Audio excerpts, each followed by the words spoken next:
ఎందుకులేండి, చెప్తుంటేనే హృదయంలో నొప్పి వచ్చేస్తుంది. ఏంటి బోండాం బోండామని ప్రేమగా పిలిచే ఆ చిట్టియా? ఆ బొండం వల్లే గుండెకి బొప్పు కట్టింది. వదిలేయండి. చూడండి, మీరు డాక్టరే కదా, ఎంత డీసెంట్గా ఉన్నారు. చూస్తుంటే ముద్దొచ్చేస్తున్నారు. ముద్దంటే ఇంగ్లీష్ ముద్దు కాదండి, చూడ్డానికి ఎంత ముచ్చటగా ఉన్నారని నా ఉద్దేశం. జరిగిందేదో జరిగిపోయింది. నువ్వు చిట్టిని మర్చిపో. అలాగే ఆ డీన్తో గొడవ పట్టం కూడా ఆపే. మీరెంత చక్కగా మాట్లాడుతున్నారు. చిన్నప్పుడు చిట్టి కూడా అచ్చం మీలాగే మాట్లాడేది. మిమ్మల్ని చూస్తున్నప్పుడల్లా మా చిట్టి కూడా మీ అంత అందంగా ఉండుంటుంది అనుకునేవాడిని.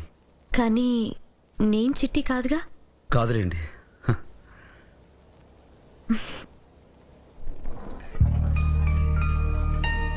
మీరే నా చిట్టి ఎందుకు కాకూడదు? చిట్టి గురించి టాపిక్ వచ్చినప్పుడల్లా మీరే గుర్తొచ్చేవారు.